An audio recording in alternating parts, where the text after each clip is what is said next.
A man was stuck upside down in a cave for 27 hours, and the biggest rescue teams came to save him. But then, something happened that shocked everyone. If you have a weak heart, don't continue watching this video, because what you are about to hear is so terrifying that even brave people get scared. This is the most unusual and most terrifying death in caving history. This is the story of Nutty Putty Cave. Viewers, near Salt Lake City in Utah, there are small rocks with a hydrothermal cave called Nutty Putty. In 1960, the cave was first discovered by a man named Dale Green, and since then, thousands of young people came here to test their skills. Nutty Putty Cave became famous for its narrow, slippery, and twisting paths, with only one way in, 30 inches wide. Only people with a chest and back smaller than 30 inches could enter the cave. Every year, around 20,000 people came here to practice their skills. But between 1999 and 2004, some accidents happened, raising many safety concerns about the cave. In one case, a 23-year-old man was stuck in the cave for 8 hours, and in another, a young man was trapped upside down the entire night. Due to these accidents, the authorities closed the Nutty Putty Cave in 2006. Professional cavers argued that if it had to be closed, it should only be closed for people with no experience, because they were the ones getting stuck. But the officials said that Nutty Putty Cave was like a time bomb that could take a life at any time. The debate between the cavers and the officials continued, and in 2007, the cave was reopened with new rules. A management committee was formed. To enter Nutty Putty, you had to apply for a permit 21 days in advance, also allowing only experienced people with professional gear to enter the cave. John and his 13-year-old younger brother, Josh, applied for such a permit. They were both experienced cavers, so they were granted a permit to enter. On November 24, 2009, at 8 p.m., 26-year-old John Jonas entered the cave with his group. The brothers had some caving experience, but this was their first time in Nutty Putty. For the first hour inside the cave, everything was normal. They explored the largest cavity, called the Big Slide. Then John, Josh, and two friends decided to take a risk and go deeper into the cave, into the hardest part known as the birth canal. The birth canal is so narrow that very few people have ever reached it. Not only is it extremely tight, but finding the path is also difficult. Many people had been stuck there before, but John, his brother, and two friends were fit, so they decided to go for it, while the others stayed behind. Going to the birth canal was John's idea, and he led the way. The path was so narrow that John was crawling on his stomach, thinking he was entering the birth canal. But by mistake, he turned into a wrong passage called Corkscrew. This was a place where only very slim cavers could go. According to the cave map, John was supposed to go right toward the birth canal, but he went left instead. As he went further, the path got even tighter, and now he couldn't turn back. But he kept going, hoping the path would widen ahead.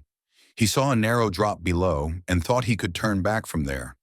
But sadly, when he entered the 10 by 18-inch tunnel, it was a dead end, and now John was stuck upside down. His head was below, and his legs were above, in a space so tight that he couldn't move his arms. John tried many times to free himself, but failed every time. Now he started calling for his brother. After a few minutes, Josh arrived and could only see John's legs. At first, Josh joked about John's position, but when he realized the seriousness, he got scared. Josh tried pulling John's legs, but it only made things worse, pushing John further down. John was stuck upside down, unable to move his body at all. At this point, the brothers realized they needed professional help, but there was no mobile signal that deep in the cave, so Josh had to go outside to call 911 and then return to his brother. 3 hours later, the first rescue worker, Susie Matola, arrived. She tried for 2 hours to pull John out, but found him trapped worse than expected. The space was so tight that Susie even cut John's jeans to make a little more room, but it still didn't help. Eventually, Susie got exhausted and had to go back outside. By this time, John's wife, daughter, and 30 rescue team members had gathered outside the cave. They considered many ways to rescue John, including amputating his legs. But finally, they agreed to use ropes and a pulley system to pull him out by his legs. However, the problem was that they needed to drill pulleys into the cave walls so the ropes wouldn't hit the rocks. During drilling, some rocks fell on John. Rescue work in the cave was extremely slow because the narrow passage allowed only one worker at a time. Now, more than 100 rescue workers were on site, but they couldn't do much. Things got worse when a doctor warned that because John was stuck upside down, he had only about 10 hours left before his organs would start to fail. The human body is designed to stand upright, with the heart on top pumping blood down easily, but upside down, the heart has to work overtime to pump 80% of the blood upwards, which can cause a heart attack. Hearing this, the rescue workers tried harder to free John. After hours of effort, they attached the pulley system and began pulling John out. But new problems arose. His legs were in such a position that they wouldn't bend, and his feet kept hitting the cave roof when they pulled. With great difficulty, they managed to pull John almost out. His face could now be seen by a rescue worker, who later said that John's eyes were red, but he had a moment of happiness. For the first time in 19 hours, John could see outside the narrow passage. But just when one final pull was needed to get John out, a pulley slipped, and John was stuck again, exactly where he had been for the last 20 hours. In the final attempt to save John, they tried drilling and breaking the rocks around him, but it was too late. John had stopped moving and responding. His wife tried talking to him through a radio to wake him, but there was no answer. A brave paramedic went down to check John's pulse. Sadly, John Jonas was declared dead at 11:50 p.m. on November 25, 2009. John's wife couldn't believe her husband had died because of such a small mistake.